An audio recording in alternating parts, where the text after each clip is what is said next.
ஹெல்த்தியான scrambled tofu எப்படி செய்யலான்னு பார்க்கலாம். வாங்க வீடியோக்குள்ளே போகலாம். டோமினோஸ் ஸ்பெஷலாக சூப்பரான ஆஃபர் போயிட்டு இருக்குது. ஸ்க்ரீனில் தெரிய கூப்பன் கோடு போட்டிங்கன்னா உங்களுக்கு ஆஃபர் கிடைக்கும். தாளிக்கிறதுக்கு எண்ணெய் ஆட் பண்ணிக்கலாம். கொஞ்சமாக கடுகு, சீரகம் 1 ஸ்பூன் ஆட் பண்ணிக்கோங்க. நல்லா பொரியட்டும்.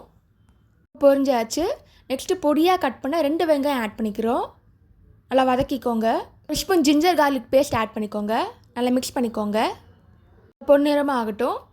இப்போ ஒரு கைப்பிடி அளவு பட்டாணி ஆட் பண்ணிக்கலாம். நல்லா மிக்ஸ் பண்ணிக்கோங்க. இப்போ கருவேப்பிலை ஆட் பண்ணிக்கலாம்.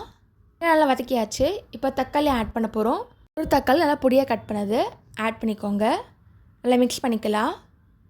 கலரிட்டே இருங்க. இந்த மாதிரி ஜூஸ் எல்லாம் இறங்கட்டும். மசாலாவுக்கு மிளகாத்தூள் 1 ஸ்பூன், மஞ்சத்தூள் 1/2 ஸ்பூன், உப்பு தேவையான அளவு, கரம் மசாலா 1 ஸ்பூன் ஆட் பண்ணிக்கோங்க. நல்லா மிக்ஸ் பண்ணிக்கலாம். இப்போ இந்த மசாலா வெங்காயத்தை நல்லா கலக்கணும். பிளெண்ட் ஆகணும். இந்த மாதிரி நல்லா திக் பேஸ்ட்டாக ஆகும். கலரிட்டே இருங்க. டோஃபு வச்சு பண்ணுற ஸ்க்ராம்பிள்டு மாதிரி நீங்கள் முட்டை வச்சு கூட பண்ணலாம், பன்னீர் வச்சு கூட பண்ணலாம். நல்லா திக் பேஸ்ட் ஆகிடுச்சு. இந்த மாதிரி வரணும்.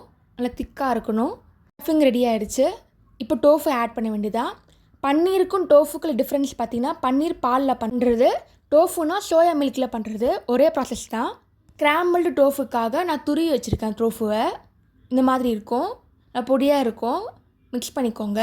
சீக்கிரமாக வெந்துடும். இது பன்னீருக்கும் டோஃபுக்கும் ஸ்லைட்டாக தான் டிஃப்ரென்ஸ் இருக்கும் டேஸ்ட் வைஸு. கஸ்தூரி மேத்தி ஆட் பண்ணுறோம். கஸ்தூரி மேத்தினா ட்ரை பண்ண வெந்தயக்கீரை ஃப்ளேவர் கொடுக்கும். கடைசியாக பொடியாக கட் பண்ண கொத்தமல்லி ஆட் பண்ணிக்கோங்க. ஒரு சுவையான டோஃபு ஸ்க்ராம்பிள் ரெடி ஆகிடுச்சு.